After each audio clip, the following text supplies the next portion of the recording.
introduce Andrew Fergus. Andrew is with Thompson River University, and he has areas of focus for his around creativity and innovation, human-centered design, leadership development, ethical decision-making, change management, sustainable development, and corporate responsibility. Andrew is a department chair at Thompson River University in Kamloops. Well, I wanted to say Kelowna there, but it's okay. The K got me. So at Kamloops, so very excited that Andrew's going to be talking about problem solving through design thinking. This is something that is what we have always hoped to be core to our DNA at IQ Metrics, with a design first thinking. So we're going to learn a new practice and skill set from Andrew. So Andrew, I'm going to turn it over to you. We're very excited to have you join us. Thank you, Scott. Thank you, everyone, for coming in, inviting me to this, to be able to do this. Design thinking is something I've been working on for the last, probably 3 to 5 years, and it's something we've really integrated at Thompson Rivers University. And it's a really interesting process in terms of problem solving, and that's really what we're going to talk about today. Today is really looking at introducing you to the idea of design thinking as a problem-solving tool. We're going to do a number of exercises. It's all fun, and we'll see how they work out in terms of doing this on Zoom. So I'm going to share my screen with you, because I've got some PowerPoint slides, very few, and then we'll just work our way through these PowerPoint slides and then get into some of the exercises. So yes, today we're going to look at problem solving through design thinking. And very much a lot of you, I'm sure, have heard of design thinking, know there's a number of steps involved in design thinking. And a lot of the time we see it as a model sort of with 5 steps, where we empathize, we define, we ideate, we prototype, we test. And at its core, it's really an ideation process that has humans at the center of it. And it's really come out of creative problem solving in the literature quite a while ago, and then is really taken forward with the D School, the Design School of Stanford University, and a number of other companies. But now it's really coming into the zeitgeist, and it's being talked a lot. So a lot of people talk about it. So today we're actually going to do a little bit, because design thinking is not enough to just know these steps. You really have to practice, and that's what the key part of it. When we expand it out, the empathize stage is really about trying to understand what problems are from the user's perspective. I don't know about you, but I'm often coming up with solutions to problems. I'm given a problem, I come up with a solution, but it's my solution. It's not the other person's solution. And too often, if you actually look at a lot of what's been designed, the actual design didn't really take into consideration the user. We may talk to the user, but too often we actually have our own ideas and we impose our ideas onto them. So design thinking process really tries to get us to really almost admit that we don't know and then go out and find out. And a big part of it is trying to define what the problem is. So before we even define the problem, though, we need to be able to empathize from the other person's perspective. From there, we collect information. Then we actually define what the real problem is. Then we come up with ideation. Then we come up with our ideas. We share our ideas, which is quite a step to be able to put ideas forward. In many ways, there's no daft ideas. There's no wrong ideas. It's a matter of putting those ideas out. I know Google, at Google X, say they have no wrong ideas, but they'll try and fail it fast. And that's really important, because you never know when the good idea is going to come along. Post-it notes were a failure. I mean, they were actually trying to develop a strong glue and they failed, but they did quite well with Post-it notes, just to give an example. From there, we do quick prototypes. You make up storyboards, keep it simple, fail fast, and then go on and test. And in many ways, this is a process. This is a linear process written out here, but it really is a feedback. This diagram kind of gives you an example of, it's constantly, as you're empathizing and finding out, trying to define the problem, you go back to the participant, they give you more information. So it's a process with many feedback loops. And we go back and forward and back and forward. And it's really messy at the beginning. But as we go through this and we refine it, we usually come up with a very strong solution. It's important to be messy at the beginning. And that's one of the, people ask me about what are the hurdles about integrating this into the organization or into any organization. And one of the big hurdles is allowing people to be messy, allowing people to have the space and the room to be able to have ideas, put them out, have fun with it, and really then refine that process. I don't know what IQ metrics is like. I know the university, we're always trying to get there very quickly. And too often, I think we miss the boat in terms of coming up with new ideas. So eventually you end up with, it's a constant process that we're going through.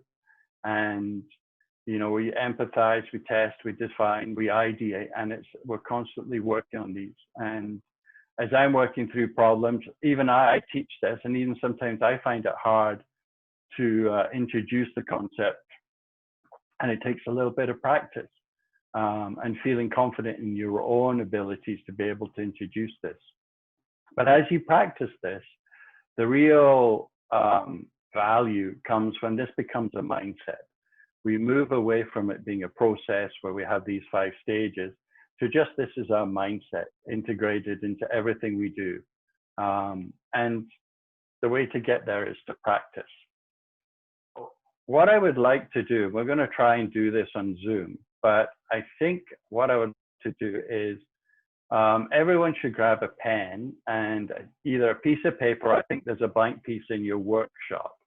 And I'm not sure, I can't see everybody's face on Zoom right now. But what I'd like you to do is you've got 30 seconds to sketch somebody's face that you can see on Zoom. Now, I don't know how many, I don't think many of you are on video right now, but I would just like everybody to do a 30-minute sketch of a face. So whether, actually, maybe you could do Scott's. I just saw Scott's face come up. So, or Aaron. So grab somebody's face. You've got 30 seconds, or I'll give you 5 seconds to find your pencil. So you've got 30 seconds starting now to sketch somebody's face.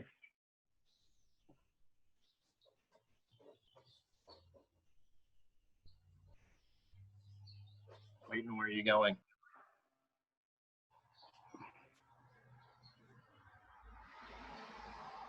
Okay, you've got coming up for 10 seconds.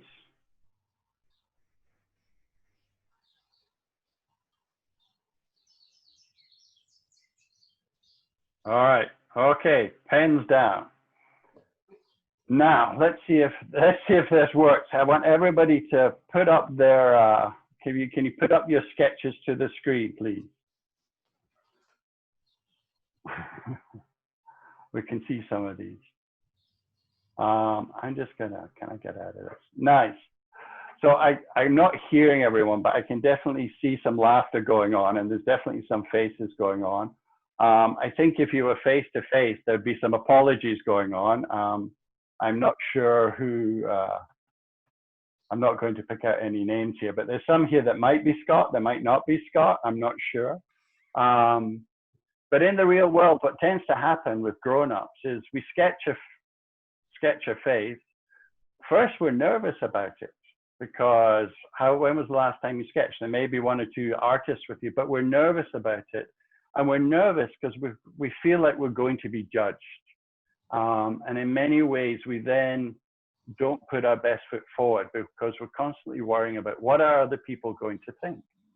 And often when we do this, and normally we would do it in a room, there's a lot of laughter at each other's pictures, but there's also an awful lot of apologies. So I'm sorry, you know, I'm sorry, Aaron, I got this. And that really happens with adults, but you do it with kids. Not sorry. They're just proud of what they've done. They know they're not going to do a perfect sketch. They just put down whatever's in their mind.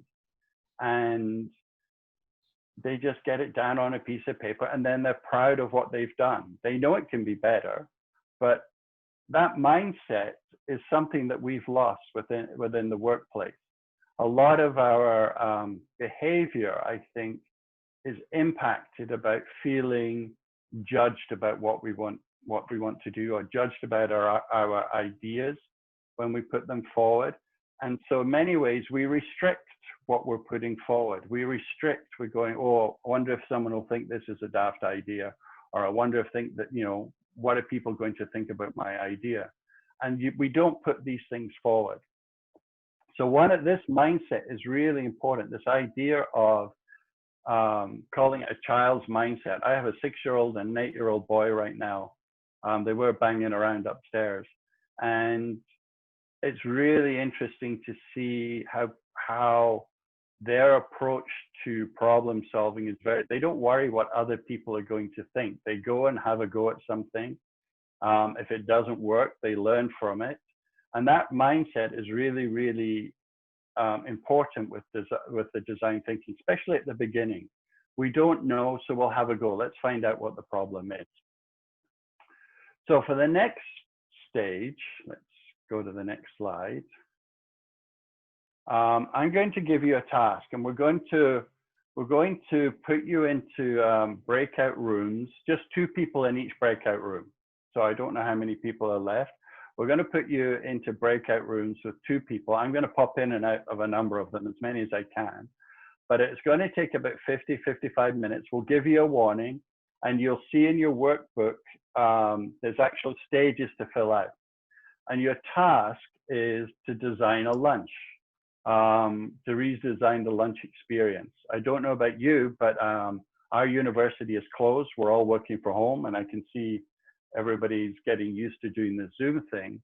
And it's brought about a lot of organizational changes in our lives. And I miss going to the staff room. I used to get a lot of work done in the staff room because I could meet like 6 people at once.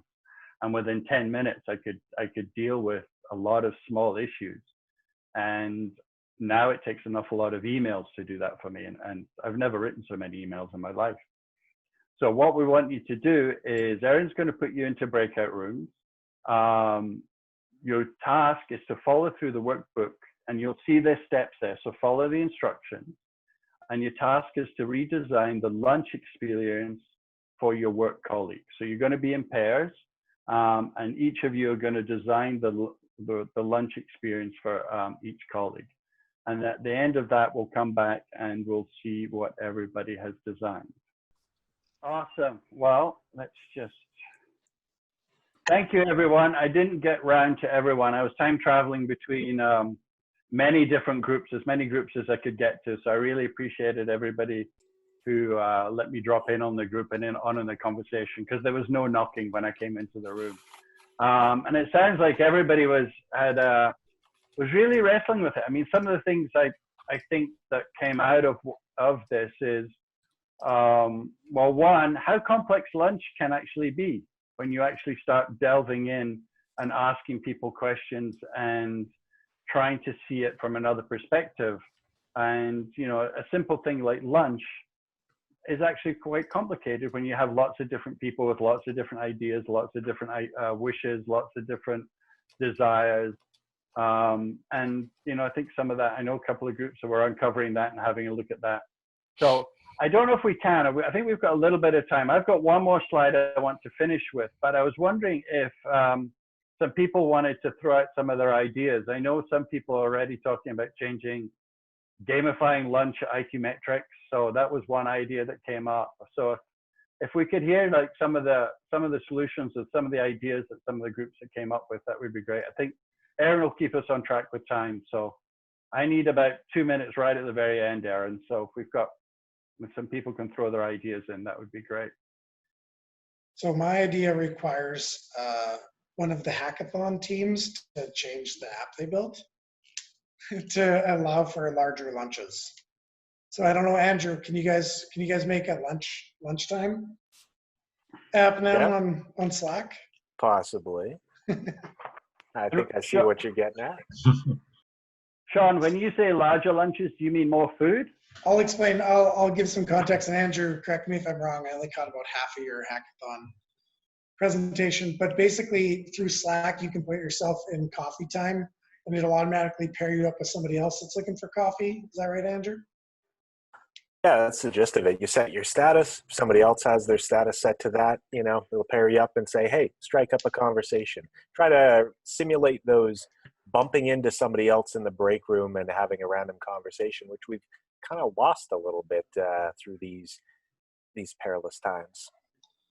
So yeah, that was kind of my idea, but like expanded, because you sit at the table in the hub for lunch and there's 7, 8, 9 people can join. So kind of just thinking you could set yourself to lunch and have 7, 8, or 9 people join the Zoom. That's cool. Sounds like one of those buddy benches. I know at my kids' school, they have buddy benches around the playground, and especially kindergarten, they'll go and sit there, and then someone will come out and sit next to them. I didn't know you could do that in Slack. So good, awesome.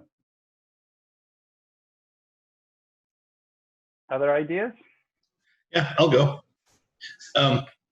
So Marnie and I were working on an idea that we kind of bounced off each other back and forth, and we developed it. And something I enjoyed about the whole process itself was that it was pretty close to 50-50. We came up with ideas and grew it fairly organically, which I thought was just wonderful. But what we came up with was where we get people together over Zoom, and then we cook a meal together. We have the same ingredients delivered to the people from like the same place, like Save on Foods or something. And then one person picks a meal that is special to them, like it was handed down from family member to family member, generation to generation, and we say, this is something that's important to me. This is valuable to me. And I'm going to coach or guide the other people in my group to make this in the same way that I'm making it, so that we have that shared experience. And then the next time we get together, another person does the same thing. And it rotates through. It's inclusive, there's cultural awareness, it's team building, and it's something we can actually do together, plus we get to drink while we're cooking. That's my idea. Thanks, Bill. I'll run first. I'm going to do deep fried Mars bars. Seems that's very Scottish. I support that. Awesome. Any other ideas? We've got about another 5 minutes or so.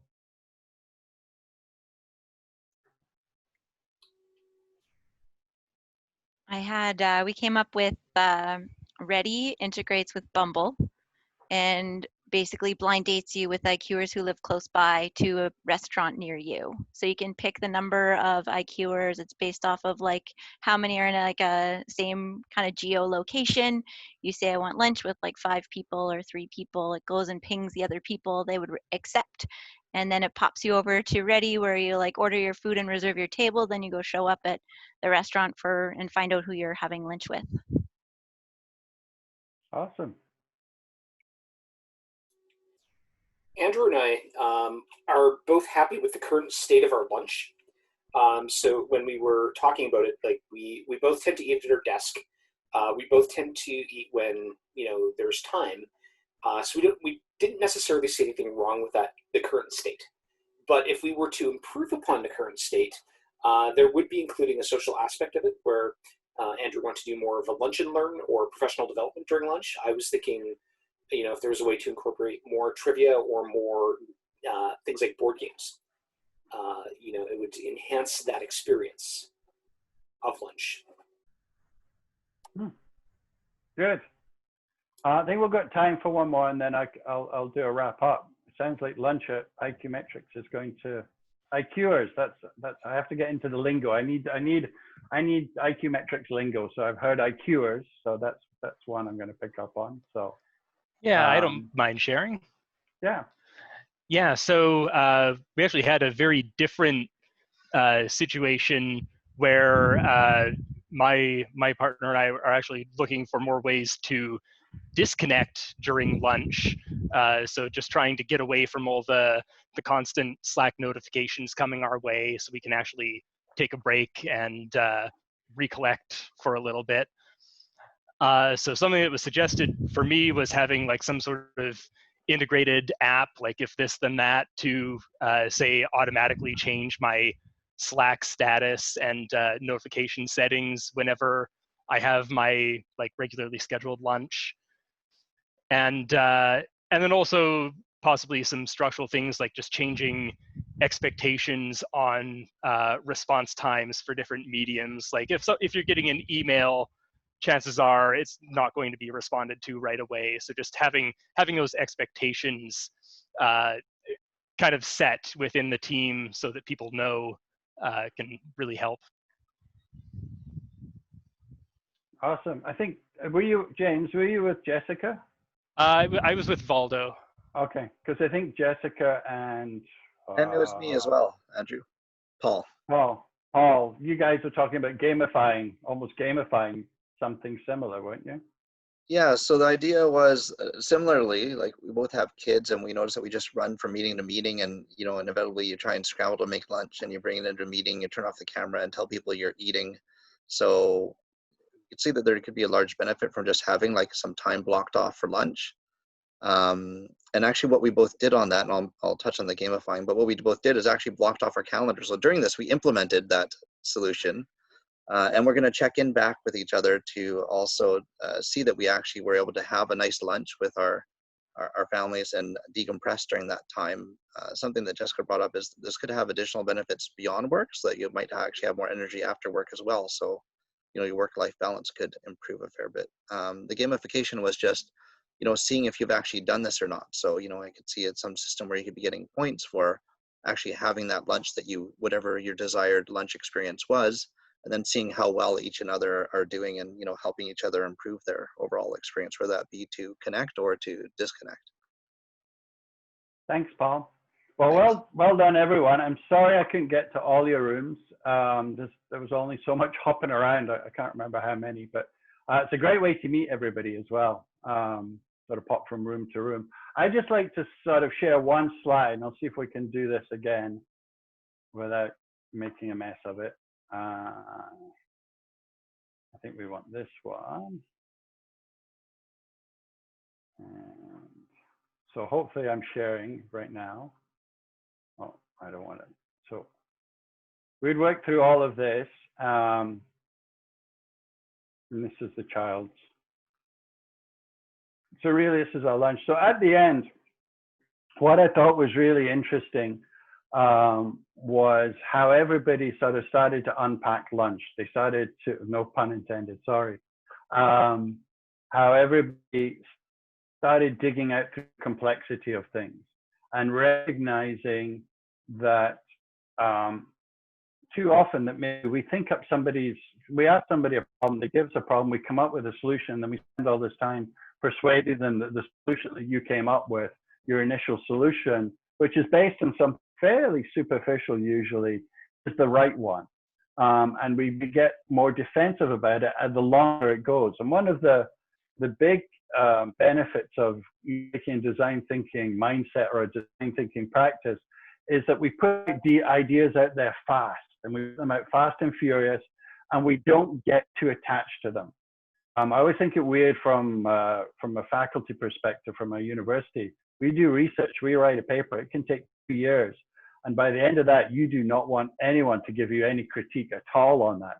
But that critique is what makes it better. And so getting that response, finding out what people's getting into real perspective on it, defining the problem, and then getting them response to your ideas and being brave enough to put your ideas out there. This goes back to that childlike mentality of, hey, here's an idea, what do you think? And they might go, it's rubbish. Like, my kids have no problem telling me that something's rubbish. So really the things I'd like you to go away with are really is practice the process. So it becomes a mindset. Take this process, apply it in your work, apply it into even at home, or apply it to problems that you're coming up with. Because as we practice these things, the better it becomes. This whole presentation for me was a practice of trying something. I've never done Zoom with, I don't know how many different groups we had. And I hopefully it worked. I definitely think we've got some ideas about lunch. But learn, take the process. You've got it in your workbook. Take that process and practice it, because once it becomes a mindset, it changes your mentality about putting ideas, getting feedback, improvement. Keep the perspective of a child alive. Never lose that. That's really important. That the bravery kids have, well, we call it bravery. They just call it life. We think it's brave to put their ideas, but they don't worry so much often about things, and they'll just go, here, what do you think? And they'll do something, and they'll just have a good time with it and not concerned. Then they'll improve it. And then the last one is be humble enough to say, I don't know, and be empathetic enough to hear the real issues. I think that's really key. Too often in our world, we've got lots of pressures on ourselves. We want to come up with the right solution. We want to be seen to be coming up with the right solution or the perfect solution initially. I know I still struggle with that one. Especially once you get into a position where responsibility, I think there's even more pressure to come up with the right perfect solution.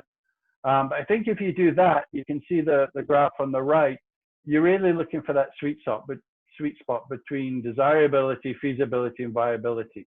And I personally think you can only get there by really understanding someone's perspective, defining the problem, and then having a number of ideas and going through this ideation, iterative process where you try things, you test things, and you work your way through that. So that's really what I wanted you to leave with. I'm just going to stop sharing. There we go. And I want to thank everybody. I really, really appreciate it. I think there's 2 minutes for questions. So, is there more information on how to ask these questions? I know that when in our group we were trying to struggle with exactly what it was asking us, and we just sort of kind of made up what we think it was asking, but we weren't really sure if there's a better way to rephrase the question or more information on kind of what you're looking for in these different steps. I can send some stuff to Erin, and she can share that with you. Justin, one of the simplest ones, one of the ones I always remember that I mentioned, I think, to a number of groups, is ask 5 whys. So why, like you're asking that question, I'll go, well, why is that an important question? And you give me an answer. I'll go, well, why do you feel that way? And you'll give me an answer. I'll go, well, what is it? What's important about that to you? And you keep just going through these 5 whys. And often you get to the point, usually about the 5th one, where somebody goes, I just don't know. Stop it, I don't know anymore. But that often means you've got down. Ask about how people feel. How does that make you feel? Why is that feeling important to you? Is really big. We often don't ask about the feelings or the emotional side of things, even though we interact with almost everything at an emotional level at some point.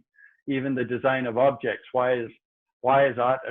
I really like Rothko, the artist. My partner just doesn't see it, but I relate to it emotionally. So we relate to things on an emotional level. So it's important to really ask those questions to really find out what is it that they're emotionally connecting with. Does that help, Justin? Yeah, that makes sense. Thanks.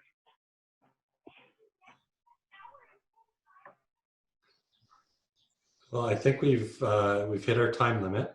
So thank you so much, Andrew. No, my pleasure. Thank you. I like how some of your final comments are connected with previous sessions that we've had. So that's pretty awesome. So thank you so much. And we appreciate your time and leading us through the design thinking. You guys have a great rest of the day, and you as well, Andrew.